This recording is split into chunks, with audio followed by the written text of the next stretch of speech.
Hi everyone, welcome to my Oasis. Today we'll make a Valentine's card. So first you'll need the paper piercer, then the Essentials paper piercing pack, as well as my Little Valentine out of the new catalog stamp set. Then you will also need the You Are Loved stamp set. I've also used the black Stazon ink and then the mini brads that are still available in the regular catalog. The linen thread, not the baker's twine, but the linen thread.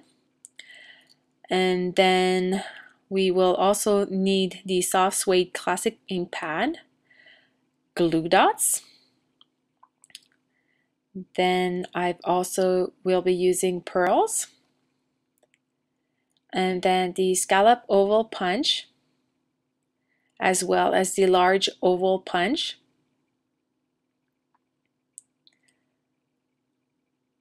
Then the paper snips and the first edition designer series paper, very vanilla cardstock, Crumb Cake cardstock, and the cherry cobbler cardstock. I've already stamped in cherry cobbler ink onto a piece of vanilla inside the card. So let's get started. First, you will need to ink up the big heart with the soft suede ink and stamp it on your piece of crumb cake, which is 1/4 inch smaller all the way around, so 4 by 5 1/4. Then on Very Vanilla, I stamped the I Heart You out of the My Little Valentines using the black Stazon ink, and then just punch it out using the regular oval, large oval punch. We'll use this later. Now, this is a piece of foam out of the case to store all of our clear blocks. I love it because it's thick. Now I'm gonna fast forward here and do the piercing all the way around my piece of crumb cake. All the way around. Now we'll just do something else now. Okay, so designer series paper, I will need 5 pieces of it. This is only 1/2 inch wide.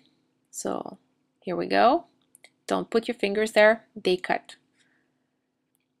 Then just quick snip in the middle and on an angle, and it gives you that flag effect. So I'll do the same thing again for all the remaining pieces.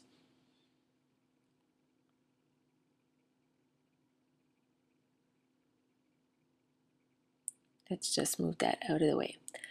So now what I'm doing is I will grab a piece of linen thread and just a quick glue dot in the back that I squished so it doesn't stick as much when I'm done, but I'll just squish in my linen thread again to make sure that it stays there, and I'll do the same thing for all 5 little pieces.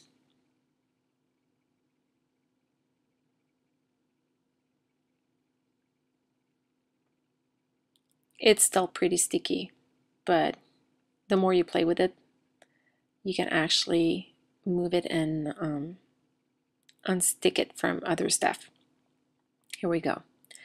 So now I'll just position it quickly in the front of my card. I'm not pressing too hard, I'm just holding it in place, and then I can reposition it.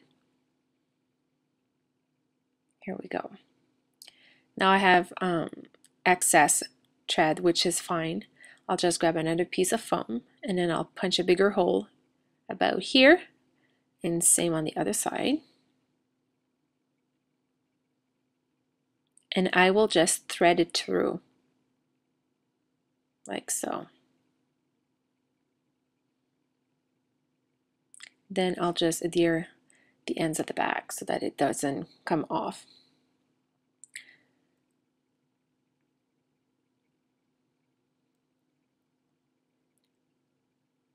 Okay, so now we'll just adhere this oval piece onto a scalloped piece of cherry cobbler, and then I will use dimensionals in the back of this.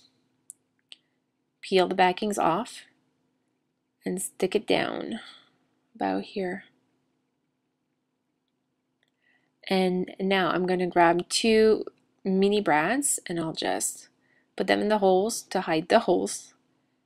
Open them up, and then nothing's going to show in the inside of the card because it's only on the front. Now, liquid glue, which I forgot to grab earlier, I'll just put little daubs, really tiny daubs here and there. And using my paper piercer, I'll just make sure that I can pick up little hearts that I punched ahead of time in cherry cobbler and pretty in pink using the owl punch. Then you just position them in the center. Again, using my paper piercer, now I'm going to grab some of the pearls. So these are the teeniest ones you can grab on the sheet, and I'll just put them on my red hearts. And then the next size up at each end of my oval. And then all that's left for me to do is actually put adhesive on my card front and glue down my mat that I just created, like so. And that's it. So I hope you liked it, and I'll see you again soon.